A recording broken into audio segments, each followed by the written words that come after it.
안녕하세요. 내 가족에게 하지 않을 치료는 환자분들에게도 하지 않는 치과의사 이태훈입니다. 치과에 가서 정기적으로 검진 받으시는 분들 중에서 갑자기 치과 의사가 검진 이후에 충치가 생겼다고 하면 당황스러우실 분들이 많을 텐데, 공과금이나 생활비로 나갈 돈도 많은데 갑자기 이렇게 충치가 생겼다고 하면 정말 이게 스트레스가 아닐 수가 없습니다. 내 딴에는 식후에 양치질을 잘 했다고 생각하고 자기 전에도 꼭 한다고 생각하는데 왜 이런 충치가 갑자기 생기게 되는 걸까요? 여기에는 딱 한 가지 원인이 있다기보다 너무 다양한 요인들이 있어서 딱 짚어드리기는 어렵지만, 여러 요인들 중에서 가장 중요한, 가장 크리티컬한 세 가지를 말씀드려 볼까 합니다. 치아 하나당 3천만 원의 가치가 있다고 하는데, 그 소중한 치아를 지킬 수 있는 팁들을 알려드릴 테니 이런 습관을 가지고 계신지 한번 확인해 보셨으면 좋겠습니다. 첫 번째로 피해야 될 가장 안 좋은 습관은 딱딱하거나 질긴 음식을 드시는 겁니다. 물론 이것들을 한두 번 섭취한다고 해서 큰 문제가 되진 않아요. 이러한 음식들, 즉 이러한 식감을 좋아하시는 분들은 이런 거를 매일 혹은 자주 즐기시다 보면 시간의 지남에 따라서 문제가 생길 수 있습니다. 이렇게 딱딱한 음식의 가장 대표적인 것들로서 얼음이나 사탕이 있는데요, 둘 다 녹여서 먹으면 아무 문제가 없지만 이런 것들을 씹어서 드시는 것을 즐겨 하시는 분들이 계십니다. 하지만 이 습관은 가히 최악이라고 말씀드릴 수 있는데, 이것은 치아에 굉장히 무리한 힘을 가하게 돼서 치아의 균열을 만들게 됩니다. 이러한 균열들이 저희가 항상 얘기하는 치아의 최외곽층, 가장 겉부분인 범랑질, 즉 에나멜 층에만 국한된 것이라면 그냥 조금 깨져나가고 말 텐데, 이러한 균열, 그러니까 금이 커져서 차가운 거나 뜨거운 거에 아프시거나 아니면 씹어 드실 때 전기가 찌릿하는 느낌을 받으신다면 신경치료하고 크라운을 씌우셔야 될 수도 있습니다. 문제는 여기서 멈추지 않는다는 데 있고, 이러한 균열, 즉 금이 뿌리 끝까지 가거나 아니면 치수까지 침범해 있거나 이렇게 수직 파절, 즉 위에서 아래로 금이 가 있게 되면 발치하고 임플란트를 하셔야 될 수도 있습니다.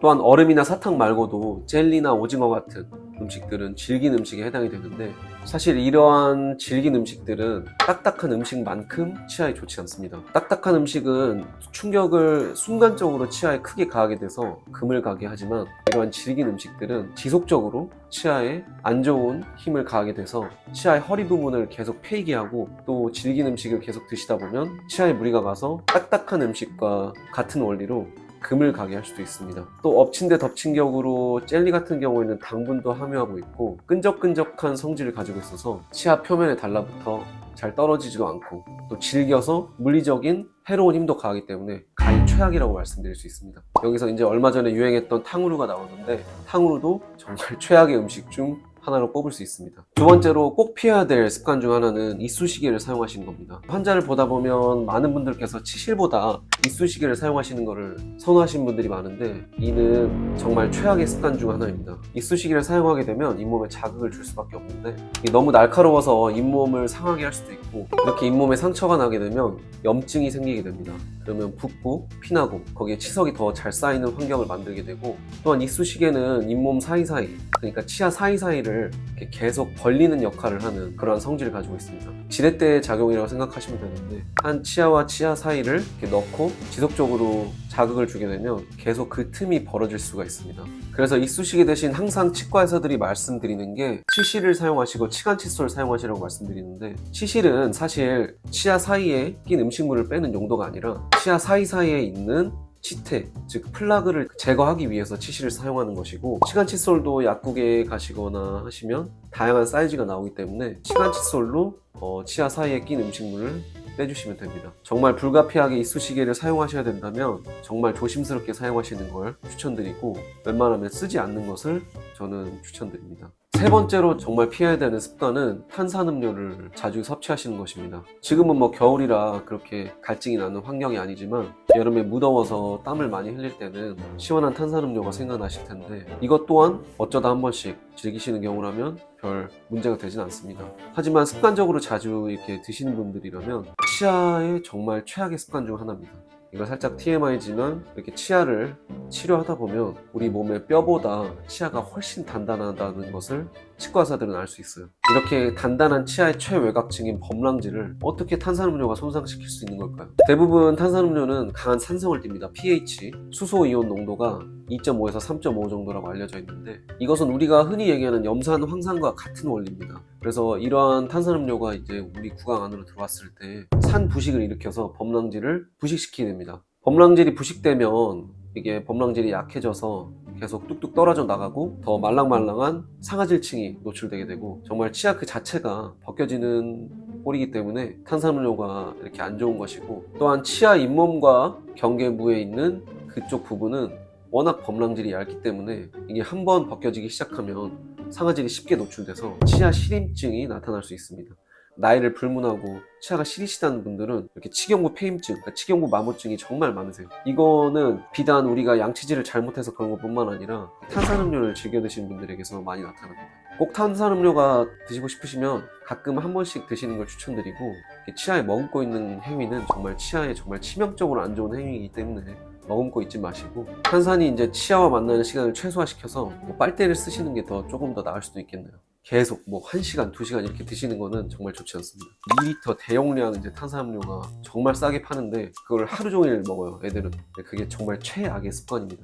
그러면 계속 산에 노출되게 되고, 탄산음료는 고농도의 액상과당이 들어있어서 당까지 들어있기 때문에 산으로 부식시켜 놓고 세균이 그 당을 써서 또 산을 발생하는 최악의 사이클을 만들게 되니까 정말 이거는 꼭 피해 주셔야 되는 습관 중 하나입니다. 그래서 꼭 드셔야겠으면 제로를 드시는 게 그나마 낫다는 거를 꼭 강조드리고 싶습니다. 이 세균들의 밥, 그러니까 즉 에너지원은 당이에요. 당이 들어있으면 그 세균들이 이것을 이용해서 산으로 만들게 되는데, 이 산은 치아를 부식시키고 그 다음에 잇몸도 치주 질환의 주 원인이기도 합니다. 충치가 생기면 너무 깊지만 않으면 어떻게든 보수를 해서 쓸 수 있지만, 만약 치주 질환을 유발하게 돼서 잇몸이 안 좋아지고 치아가 흔들리게 된다면 발치하고 임플란트밖에 답이 없기 때문에 이것은 최악의 상황이 된다고 말씀드릴 수 있겠습니다. 그리고 탄산음료는 구강 건조증도 유발하기 때문에 입이 쩍쩍 달라붙게 되는데, 침분비가 원활하지 않으면 침 안에도 당을 분해하는 효소가 들어있고 또 이렇게 자정작용, 세척작용을 해주기 때문에 침분비는 굉장히 중요한데, 침이 안 나오게 되면 충치가 더 잘 유발되는 그런 구강 환경이 조성이 됩니다. 그래서 세균이 증가할 수밖에 없고, 그러면 충치나 잇몸 질환, 치주 질환이 더 잘 생기는 구강 상태가 될 수밖에 없겠죠. 탄산음료 마시고 바로 양치하면 되지 않을까요? 일정 부분 맞는 얘기지만 탄산이 들어있기 때문에 산으로 이미 치아가 부식된 상태에서 양치를 하게 되면 약해진 치아를 본인께서 이렇게 더 긁어내는 역할을 하기 때문에 그거는 추천드리지 않고 최소 30분이나 1시간 이후에 양치하는 거를 추천드립니다. 만약에 그 사이에도 걱정이 되신다면 물로 간단히 헹궈내 주시면 그거는 조금 도움이 될 수 있겠네요. 양치를 하게 되면 그 물리적인 힘과 더불어서 치약 내에 있는 연마제, 오돌토돌한 연마제가 약해져 있는 잇몸과 치아를 벗겨내기 때문에 정말 최악의 조합이 되겠죠. 탄산음료를 드시고 난 이후에는 직후에는 양치를 하시는 걸 권장하지 않습니다. 본문의 내용을 다시 한번 정리해보자면 크게 3가지. 첫 번째, 딱딱하거나 질긴 음식 피하기. 두 번째, 이쑤시개 사용하지 않기. 세 번째, 탄산음료 줄이기. 이렇게 3가지가 오늘 전달해드리고자 하는 내용이었는데, 이거는 정말 제가 환자를 보다 보면 이렇게 처음에 초진지를 드려서 구강 습관을 제가 적어달라고 말씀드리면 이렇게 적어주시는데, 이 3가지에 해당되는 사항이 하나라도 있으면 정말로 좋지 않습니다. 충치가 다발성 우식증이라고 해서 여러 치아에, 그것도 인전면, 치아와 치아 사이에 충치들이 여러 개 있는 것을 발견할 수 있고, 아니면 잇몸이 다 녹아 있거나, 아니면 잇몸과 치아 사이, 허리 부분이 다 패여 있거나, 그래서 이건 직접적으로 그런 질환들을 유발하는 습관들이기 때문에 아예 삼가는 것을 추천드리고, 아무래도 100세 시대인 만큼 이러한 습관 개선들은 꼭 하셔서 건강한 자연 치아를 끝까지 유지하셨으면 좋겠습니다. 더 궁금한 사항이 있으시다면 네이버 톡톡이나 댓글로 남겨주시면 답변 드리겠습니다. 감사합니다.